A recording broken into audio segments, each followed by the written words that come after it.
Welcome to lesson number 3. We're going to be looking at writing equations using y minus y1 is equal to m times x minus x1.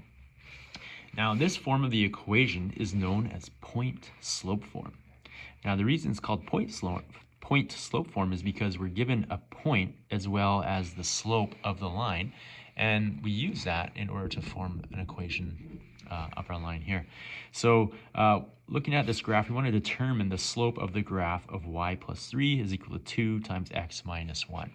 So let's look at point A, and if I look at the rate of change of this line, let's start at point A. We're going to rise by 2 and we're going to run by 1. That means that our slope is equal to 2 over 1, or 2. And then we want to list the coordinates of point A on the line. So here's point A. We have an x value of positive 1 and a y value of negative 3. And so the coordinates here are 1 and negative 3. Now we're going to compare our answers in A and B, so the slope and the coordinate, with the numbers in the equation. So if we look at the equation, which is y plus 3 is equal to 2 times x minus 1, we'll notice that here is our slope, which we found here, and our coordinates 1, negative 3, we find here with reverse signs 1 and positive 3. And so here's our x value and our y value. And the reason we have a change in signs is because this is the equation that we're plugging our variables into, or this is the equation we're plugging our coordinates into. So x1 minus x1 and minus y1. Now, here I have the graph of y minus 1 equals negative 2/3 x plus 4. And we again want to determine the slope of the graph. So if I start at B, and let's go from B down to this point here, let's see what I have to go down by. Well, 1, 2, I have a rise of negative 2. So m is equal to negative 2, and a run of 1, 2, 3 positive. And so my slope, oh, well, I already wrote it, is negative 2/3. And now we want to list the coordinates of point B on the line. So point B on the line, we have an x value of negative 4, and we have a rise of positive 1. And again, we want to compare our answers in D and E with the numbers in the equation. So again, I have y minus 1 is equal to negative 2/3 x plus 4. Now, keeping this in mind, again, we have the value of my slope, and I have my x and y values given here. And again, the signs are reversed. And the reason the signs are reversed is because we're plugging in the actual coordinates to the negative values of x and y. Now, based on our observations, we want to state this. Consider the graph of the linear equation. So here we go. Based on your observations, we want to state the slope of the line and write the coordinates of one point on the line. So if I have this equation, my slope is m, and my coordinates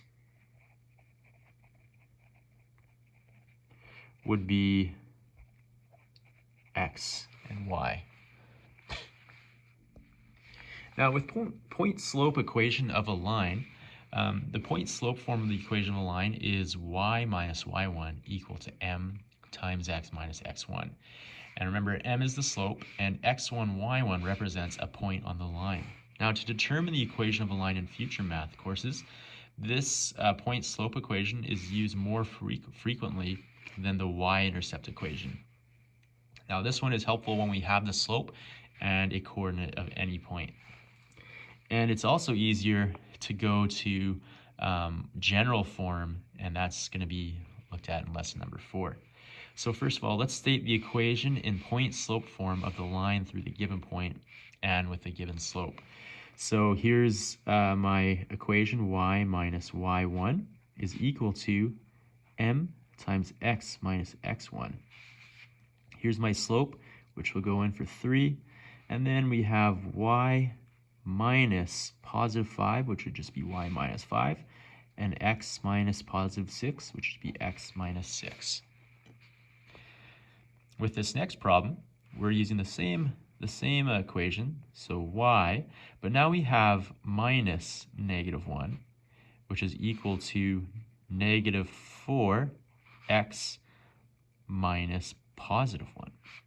Now here is where we have a double negative, and we can just change that to x plus 1, which is equal to negative 4x minus 1.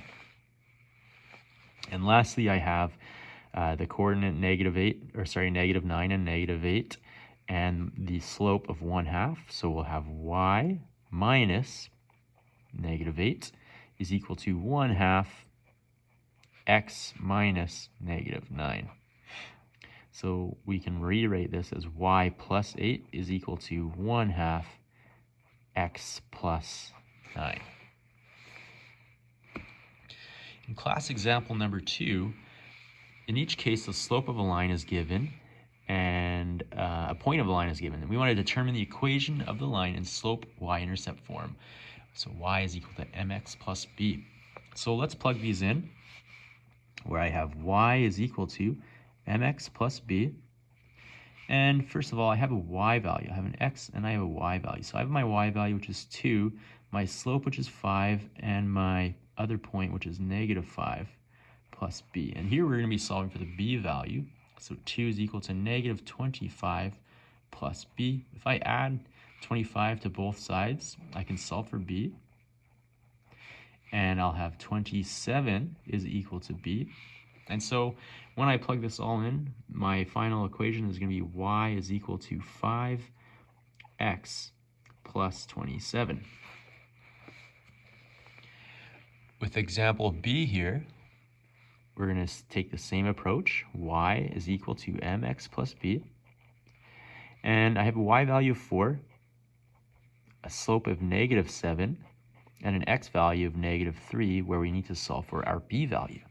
So 4 is equal to positive 21 plus b. And now we want to subtract 21 from both sides. And if I subtract 21 over here, then I'm going to be left with negative 17 is equal to my b value, where y is equal to negative 7x minus 17. In class example number 3, I have two individuals, John and Nikki, and they're solving this question below. And they wanted to determine the equation in slope y-intercept form of a line with slope negative 2, passing through the point 3 and negative 5. So slope y-intercept form is the one that we solved above, y equals mx plus b. And John could only remember the slope y-intercept form equation, y equals mx plus b, but Nikki remembered the point slope form here. And we want to complete their work, which is started below. So first of all, here's John's work. He started with the formula, inputted negative 2, which was the slope, and then included the points 3 and negative 5. Now what he needs to do is expand this. So 5 is equal to negative 2 times 3, which is 6 plus b, and he wants to and that's negative 6. And now he wants to add 6 to both sides. Adding 6 over here is going to leave me with 1 is equal to b. And John's work is going to look like this. Y is equal to negative 2x plus 1. However, with Nikki's work, she takes a different approach. And instead of starting here, she starts with the slope intercept form. The slope point form. And using this point slope form, we need to complete her work. So this is going to be y plus 5 is equal to, if I just take this negative 2 and distribute into my brackets, this will be negative 2x plus 6. And if I if I subtract this 5 to this side, then this is going to be y, and what I'm doing is I'm subtracting 5 over here. Y is equal to negative 2x plus 1. The same answer.